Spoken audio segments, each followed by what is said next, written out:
Little girl. This map gives you a better idea of exactly where that search is happening. A command center is set up on Ivy Street, just a half-mile from the Gateway Town Center. Good afternoon, everyone. I'm Phil Amano. And I'm Dawn Lopez. We want to get you caught up right now with the very latest on this. This little 5-year-old girl, Taylor, was last seen at her house, we're told, around midnight. She was not in her room, according to her family this morning, and the back door, they say, was unlocked. She should be wearing a purple shirt and pink pajama pants. Action News Jax has live team coverage on the search for little Taylor. Let's get you out to Action News Jax' Christy Turner right now. Christy, more than 100 officers are going door to door looking for this girl. And they're also searching by air. You may be able to hear the humming from the helicopter that's hovering above. It just keeps doing constant laps. The girl is believed to be in danger. That's why we're seeing them pull out all the stops here to find her. We are at the staging center here along Norwood Avenue. This is as close as we can get to the girl's home, which is about 0.2 miles away on Ivy Street. Police have the area around the house taped off as they scour this neighborhood. 5-year-old Taylor Williams went missing in the middle of the night from her home. She's 3 feet tall, weighs about 50 pounds, and was last seen wearing her pajamas. Right now, police are trying to figure out if she left home alone or if someone took her. And as the search expands, neighbors say they're hoping for the best. I hope they found her. I hope everything come out all right. I really do. It's now been 12 hours since she was last seen. JSO says they won't stop searching until they find her. They're asking for the community's help, too. They say be on the lookout. If you see anyone who resembles Taylor, give them a call. Reporting live in Brentwood, Christy Turner, CBS 47 Action News Jax. Action News Jax, Brittany Werner picks up our live team coverage right now, also in the Brentwood area. And Brittany, JSO says the search field keeps expanding. That's right, and we're not sure exactly how wide that radius is. We're told it's a very large presence in this area. Right now, we're standing at the corner of Brentwood and Long Branch. Behind me, you can see there are multiple businesses and some homes in this area. Since we've been here, we've seen JSO and JFRD knocking on doors, trying to see if anyone has information about the whereabouts of that little 5-year-old girl. And we actually spoke to one of those business owners who JSO tried to talk to. Now, we're going to show you chopper video from earlier. This is video from Sky Action News Jax flying over this area. Again, that radius has expanded since we took this video, but you can see the presence there and them searching for that 5-year-old. Again, they've been talking to businesses and homes in this area. There are multiple businesses around here. And we're going to show you right now. Here are some police with a K9. They're actually looking again for that 5-year-old. We talked to one of the business owners here who says she has cameras around her business, but she doesn't have one in the front. She wished she did, so it could potentially help police in their search for that 5-year-old. And we're going to let you hear from her coming up later on Action News Jax. We're now reporting live in Jacksonville. Brittany Werner, CBS 47, Action News Jax. Now, I got a call from a source around 7:30 this morning talking about this. Many of you probably heard your phones going off 30 minutes ago when the Amber Alert was issued. We want to explain why it took so long to declare an Amber Alert, which was triggered statewide. There are specific criteria that have to be met first. The child has to be under 18 years old. There must be a clear indication of an abduction, which JSO has not said they have at this point. They do believe that this child's life could be in danger given her age. There must be a detailed description of the child, abductor and or vehicle to broadcast to the public. We don't have that information yet. Phil? Action News Jax Bridget Matter picks up our live team coverage now, along with our Action News Jax law and safety expert Dale Carson. And Bridget, JSO says it's using all its resources to bring this girl home. Yes, and this is a different vantage point from where Christy is at. She's actually in that area where you see all these vehicles. We've got a couple command centers, and then over to our left, if a photographer can zoom over, we can see the hounds that are out here that are looking for this little girl. We want to give you a look at Taylor Williams. She was last seen in purple and pink pajamas last night, reported missing this morning. Now, we have our law and safety expert, Dale Carson, here with us. We're going to bring him in and ask him a few questions about where this investigation stands and what the investigators are doing first. Well, the first thing you want to do is contact every family member, every person connected with the child, in order to determine if there's information they have about the child's whereabouts.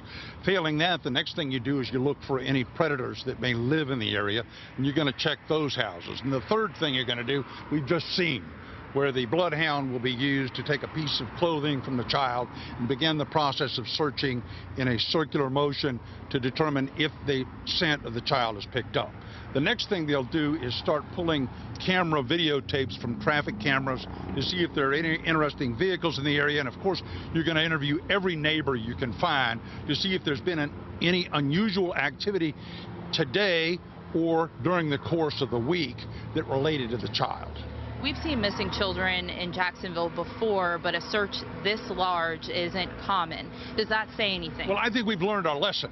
We've got to get on the ground quickly, and we've got to begin the process, because a 5-year-old by themselves in a community is at risk, clearly, and we don't want to delay any longer. We need to do it now, and that's precisely the lesson we've learned previously, and that's what's happening here now. They have every resource available, including people from the DOT, in order to control traffic.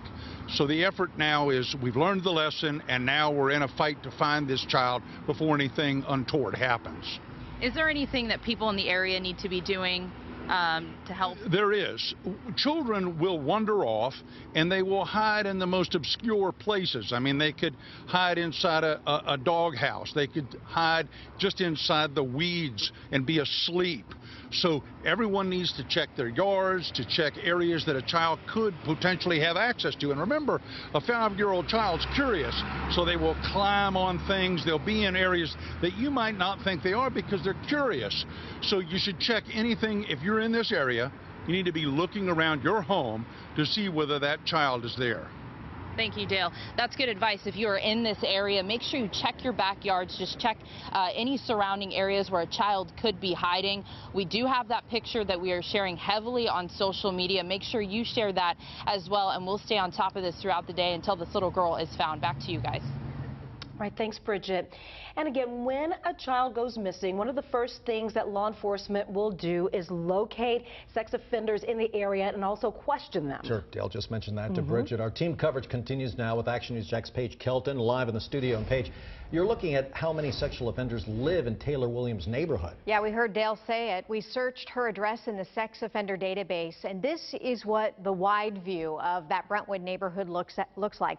The houses in blue mark where a sex offender lives. In red, that's a sexual predator. There are, as you can see, a little more than 24 in a 1-mile radius of that area. When we zoom in, let's zoom in now, we can see there's an offender who lives about a block from the address, the Ivy Street address where that little girl lives. And about 3 blocks away, there's 3 offenders living nearby. Again, this is just one of the tools law enforcement uses when a child is missing. At this point, everyone is just focused on finding little Taylor right now. Don? All right, thanks, Paige. And we want to get you back out right now to Action News Jack's Christy Turner. And Christy, you're seeing a lot of activity there. Dozens of people joining the search for this 5-year-old Taylor Rose. We've been out here since just before 10 o'clock this morning, and we definitely have seen this staging area expand. That's where we're at right now, in between Norwood Avenue and Brentwood Avenue. Police have this area around the home taped off as they scour this neighborhood. The home is actually about 0.2 miles away here on Ivy Street. This is as close as we can get to the house. JSO says the search is expanding. Crews are searching by air. You can actually probably hear the helicopter hovering above right now. They've just been doing constant laps. Police are also using drones to help in this search, as well as searching by foot with the help of canines and even horses. It's an all-out effort to find missing 5-year-old Taylor Williams. I've also seen firefighters out here as well. They are going door to door asking neighbors if they've seen the little girl. I spoke to neighbors who say they woke up to police lining their street. So to wake up early in the morning and not know when and what time something happened, that's the scary part. JSO says they're pulling out all the stops to find this little girl. I want to show you this flyer. They are handing out this to neighbors They're asking anyone with information on her whereabouts to come forward and call JSO. Reporting live in Brentwood, Christy Turner, CBS 47 Action News Jax. Now, Action News Jax was the first to alert you that this preschooler, just 5 years old, disappeared. That was just before 9 this morning. In fact, it was on Action News Jax this morning, shortly after 7:30 when we got word. Our team of reporters will stay on top of this breaking news story and the search for Taylor Rose. And to get breaking news updates to your phone, be sure to download the Action News Jax mobile app. It's free in your app store, Phil. Okay, let's go back out to Brittany Werner. She's still at the scene there. And Brittany, we were talking to you before about that search field. It's getting bigger in that area. Yes, it is getting bigger, but we're unsure exactly how wide that radius is. But JSO says it's a very large area in this area. You can see behind me there are multiple JFRD employees and JSO searching this area, knocking on doors of businesses and homes in the area. JSO also has their helicopter up, getting an aerial view of this area to see if they see anything out of the normal, because they're looking for that 5-year-old. Again, we've spoken to business owners in this area who talked about how dangerous and scary it is essentially to not know where your child is. So everyone, it's all hands on deck right now. Police are asking everyone in the area to, again, look around your area to see if you see anything. Look at your cameras that may be on your doorbell rings. The businesses, the same thing. Since we've been here, we've seen them knocking on doors of multiple businesses and homes, trying to ask people questions if they saw anything, if they heard anything, because they are desperate to bring that 5-year-old back home. Back to you guys. Thanks, Brittany. And as a mom, my heart just sinks because this little one apparently has been missing since about midnight, or at least that's the last time she was seen. The family says their door was unlocked in the back. Well, in the meantime, take another look at this child's picture. This is 5-year-old Taylor Rose Williams. Her family again says that she disappeared from her home on Ivy Street in the middle of the night in Brentwood. She was last seen wearing purple and pink pajamas. We're told that there was a purple shirt, pink short sleeve pajama set. And we'll continue to have more on this throughout this newscast. And of course, constant updates until we bring this little one home. We'll be right back. What to watch tonight, brought to you by Ashley Home Store.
We continue to be on breaking news this noon. An Amber Alert out for this missing 5-year-old girl in Brentwood. Taylor Williams disappeared overnight, according to police. The family says they woke up and she was not in her bed off Ivy Street in Brentwood. They say they found the back door unlocked and she was gone. Action News Jack's Bridget Matter picks up our live team coverage now, along with our Action News Jack's law and safety expert Dale Carson. And Bridget, so many police officers out there and so many resources to find this little girl. Phil, and the last time we talked to you, we actually crossed the street so we can give you a different look at where we are right now. This is at center of the investigation, where the command centers are and where a lot of JSO cruisers are as well. We have our law and safety expert here who has years of FBI experience. He's going to talk to us a little bit about the investigation and what these officers are looking for. So we're going to walk with you down this street, which is near where the center of this investigation is, and he's going to explain what neighbors should be looking at and what investigators are looking at through this search as they look for this little girl. Dale. You know, in areas where there is a pronounced amount of crime, you're going to have fences like this that obscure the vision and restrict access, apparent access. But what we've got to be concerned with is what a 5-year-old child would do. And of course, when you find abandoned houses like this that are ticketed for destruction, those are the kinds of places that children end up in. They're following a small cat or any number of other things that just pique their curiosity. And so you've got to physically get down. Air surveillance is of no use whatsoever. You've got to get down, you've got to crawl through those areas to look for the child. Hopefully, because the weather is good, it's not too cold and it's not too hot, the child would still be safe if the child is trapped underneath one of these houses or in an area that is yet to be inspected. But again, that's the use of bloodhounds that are trained to pick up a scent and look for the child, but nothing is better than an actual physical search, which means going through each of these houses. Now, in an area like this, the police have to have concerns too that they might run across someone who's hiding from the police and not know that. So they have to be careful as well. It's not simply a matter of shouting out for the child, because the child could well be trapped in any one of these areas, because once they begin crawling in there to search for a cat or other thing that they're looking at, then of course they can get trapped and they're stuck. Thank you, Dale. And we also have our Christy Turner. We have team coverage on this for you throughout the day. Back to you, Don and Phil. Thanks, Right, Bridget. thanks, Bridget. In the meantime, let's get on out there to Christy Turner, who's on the other side of that search area. And Christy, that entire area has been taped off. We did find out about the command center around 7:30 this morning. Yeah, and you can see the tape right here. This is as close as we can get to the home. I want to give you a lay of the land that police are searching. Just south here on Norwood Avenue is 95. To our north is a shopping center, but this is the staging center here where police have set up shop. You can actually see the map up there on the mobile command center that police are using to plan their search efforts. We've been in this neighborhood since before 10 o'clock this morning, and we've seen this staging area expand. JSO says the girl is believed to be in danger, and that's why this was upgraded to an Amber Alert. For now, reporting live in Brentwood, Christy Turner, CBS 47 Action News Jax. All right, Christy, and our team of reporters, of course, will stay on top of this breaking news story and the search for this missing 5-year-old Taylor Rose Williams. Now, I have it on my Facebook page. It's on the Action News Jax Facebook page, actionnewsjax.com. We want you to share this with your social media, if you will, and your friends, till we get this baby back. To get the breaking news alerts, be sure to download the Action News Jax mobile app free to your app store.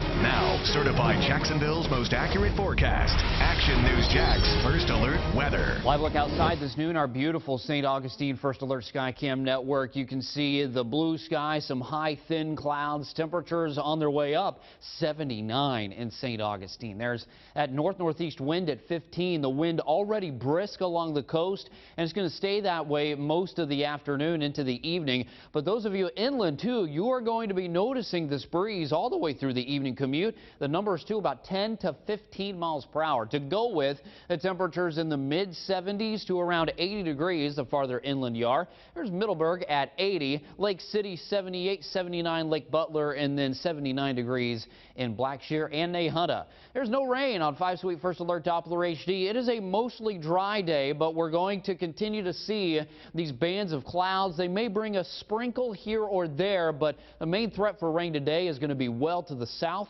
of State Road 16. You can see the clouds passing on by through early Thursday morning. There may be an isolated shower along the coast for your Thursday morning commute, then a few spotty showers through Thursday afternoon and evening. And that rain threat, it picks up through Friday, and then it goes away just in time for the weekend, which is always in view here in the First Alert 7-day forecast. Temperatures are going to stay warm through Thursday afternoon, and then Friday, that's when our cold front moves in. High temperatures in the 70s with scattered showers and some isolated storms. And your weekend, there it is, always in view with morning lows down into the 40s. It's going to feel like fall. Remember, you can download the Action News Jax First Alert weather app. Take the most accurate forecast on the go. All right. Thanks, Corey. We are giving you a live look right now out over our stadium right now, TIAA Bank Field. We're back right after this.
Action News Jax staying on top of that breaking news in the Brentwood area right now. Another live look at that massive surge for 5-year-old Taylor Rose Williams. JSO says more than 100 officers are searching, and the search field is expanding. And in just the last 5 minutes, Action News Jax has confirmed that there is a second search location. This one on the south side. This is new video from Sky Action News Jax over an apartment complex on the south side. We're working to learn more about what this means. Back right after this.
Action News Jax has a number of crews on the way to a second search site now for a missing 5.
Yeah, and they confirmed all of that, that there's JSO at that apartment. You probably talked about